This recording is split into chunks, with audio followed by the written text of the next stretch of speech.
Hey, it's Tim, Pickup Truck Plus SUV Talk, and as an automotive journalist, I drive probably 100 vehicles a year. And throughout that time on this channel, I often get asked lots of comments on those different vehicles about recommendations, especially with trucks. Which truck do I recommend, which cab, which engine, which powertrain, which transmission, all this kind of stuff. And that's part of the business of having a truck and SUV channel, but it's also a little unfortunate because nobody ever asks me what luxury SUV they should buy, because that's a lot simpler answer. It's right here. It's this one. And this is a very interesting vehicle for me because I try to find things I don't like about all vehicles, because it's part of my job to be a little critical at times and make the vehicles better, so you guys know when you're out shopping that you can know what to like and dislike. Plus, if I feel like I criticize something, I make that vehicle even better. We found that out in some of the vehicles I've done in the past where they've improved certain things. So that's great. But in this case, I just freaking love this thing. And so in this video, it's going to be a little love affair about this Infiniti QX60, but I will clarify something. I don't love everything in Infiniti's lineup, and I don't love everything in Nissan's lineup. Actually, the QX50, the vehicle below this, I didn't like it at all. So, nearly as much, I should say. It was okay. This one I really like. And what's interesting is that two things. First of all, I had this vehicle in a Lux. I have the printout, but I had a Lux version of this a couple months ago back in, I think, November. I took it out like deer hunting and drove it around, had a good time with it. I really liked it. And so when this showed up, it's the same vehicle, a different trim level, and I was like, well, why would I review that? I've already done that vehicle. How can this trim level be that much better? And I was like, holy cow, it's so much better. And it gets even better. Also, full disclosure, I'm getting a massage right now, so yeah, feels great. So let's go ahead and talk about this. This is the autograph version of the 2023 Infiniti QX60. I'm gonna hop outside, show you some of the exterior, I'll show you some interior and stuff. But really what stands out to me are a couple key things. First of all, it's $8,000 versus the Lux version I had. And in this version, I have the second row captain's chairs. I have massaging seats up front. And I have what I would describe as probably the most beautiful leathers I've seen. This is really top line. This is a quilted leather pattern here, and it's carried over in a dash, and I'll put more videos, or put some videos on the screen. But this versus the Lux package, it just looks so much better. And the kicker is, it's $8,000 more. That's it. Like, I know $8,000 is a lot of money for people, but in luxury SUV space, this starts at $60,845 for the Lux. I think it even starts cheaper. I think it's like $57,000 for the QX60. And this one is top line $68,185. And I'm going to tell you what, it's worth $8,000, full disclosure. Boom, done with that pricing. But the other thing is it takes premium fuel only, which sucks, but that's the way luxury car space is. Everything takes premium fuel. And like I said, I have a Lexus RX 350 at home, F-Sport. Beautiful drive, a lot of fun car. I'd buy this over that. I get a Range Rover Sport later on today. I'd buy this over that because look at this. I get basically Toyota and Lexus reliability, right? They're well known for reliability. In Infiniti, an Infiniti product. So Infiniti and Nissan are pretty good reliability as well. It's kind of a hidden secret in the industry is that Nissan and Infiniti are pretty darn reliable vehicles. And so I get that total Lexus reliability in an Infiniti for, to me, the better price point than the other brands have as far as Range Rovers and Mercedes-Benz and BMWs.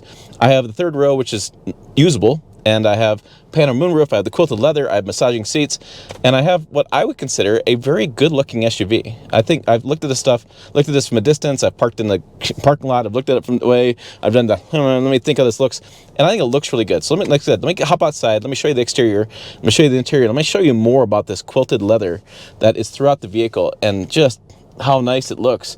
And again, this is not a love affair of all Infiniti. The QX80 has this quilted leather thing that looks weird on the door. We're just talking to my friends about that. So I don't love all of them, but this one just stands out so massive in their lineup as so much better. I'm just shocked that, you know, how great this is and how the other ones need to really catch up. Like, Infiniti doesn't need to catch up to its rivals.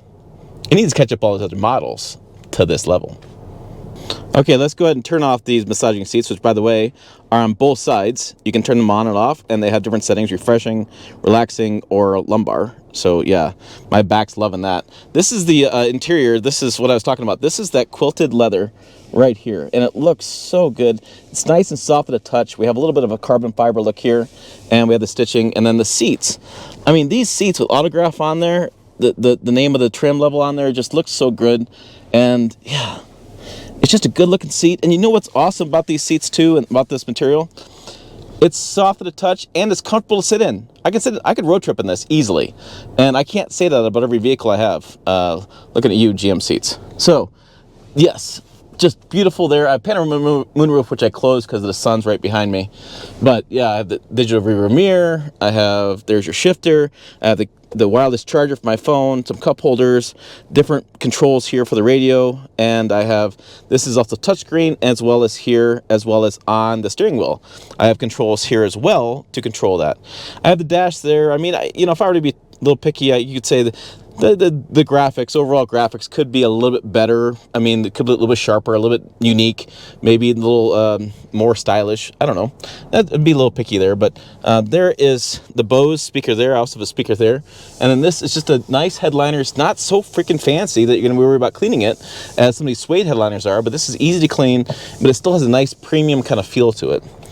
And if I were to unlock the doors and get out, we can see, I'm going to put that leather right in the sun, because you can see that brown color and the stitching here, double stitching there. And then here's your seat with the multi-way lumbar, plus this raises and lower, kicks that up so you can have more room there as far as the bottom seat bottom. You can get this in probably the most ideal position for anybody. And the steering wheel tilts, telescopes come at you. It has setting buttons. When you hop in, it moves back, moves seats, moves up for you.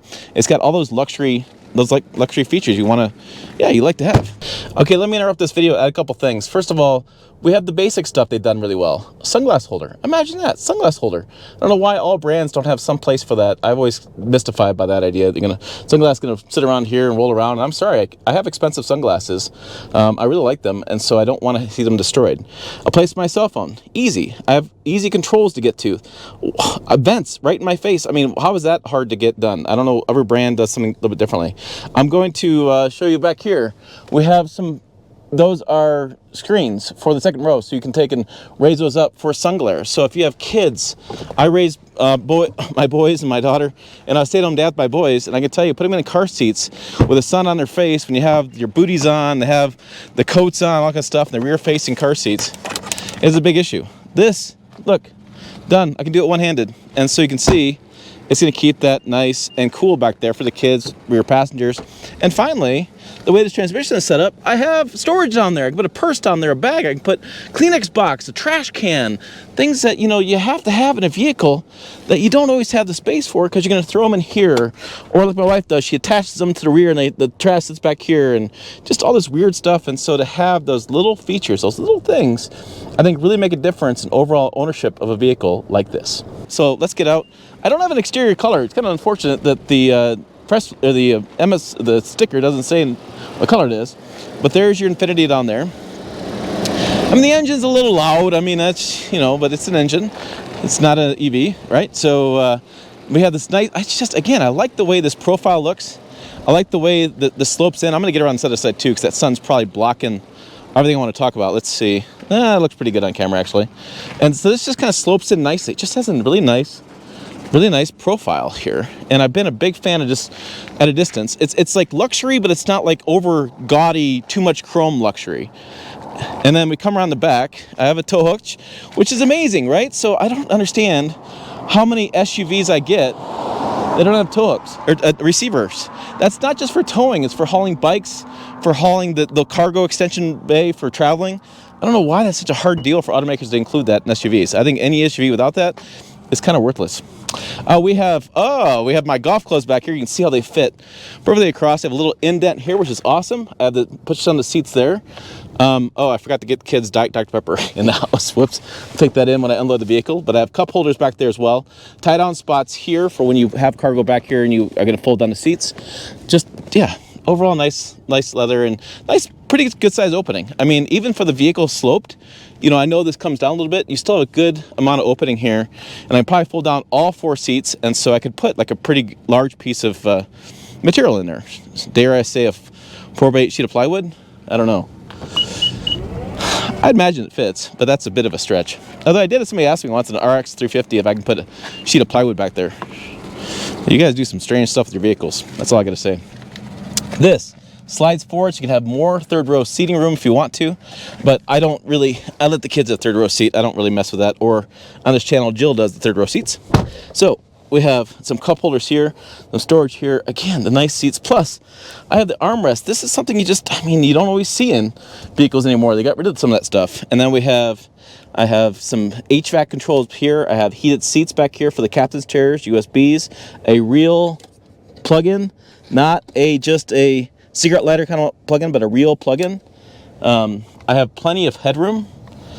Yeah, check out all the headroom I have. Lots of good headroom. So, and it drives well, right? So I told you that in the QX60 I had before. It drives really well. It's pretty good performance. This, like I said, premium fuel only, which means you get that better driving performance out of the engine. You tap into more horsepower and torque, and so it's, to me, a little bit smoother driving experience than, but it's not sporty. This is not a BMW. It's not a driver's car. This is more of a luxury touring vehicle, which is, well, right at my speed, right? I'm kind of done with the whole idea of darting in the corners and carrying the corners at insane amounts of speed and doing 0-60 burnouts. I want the luxury kind of ride, nice, quiet, good vehicle, good fuel economy. This is my fuel economy. 25 highway, 20 city, 22 combined. Had to go look at the sticker. So, I mean, is it 30? Is it 40? No. Is it an SUV, 3-row SUV? Yes. And it's unibody too, which means it has a nice ride comfort. And I know it doesn't have all the marketing terms like General Motors has with Cadillac and things about the Magna ride and this, that, and the other, but this rides really well. Like, I don't have any qualms with that at all.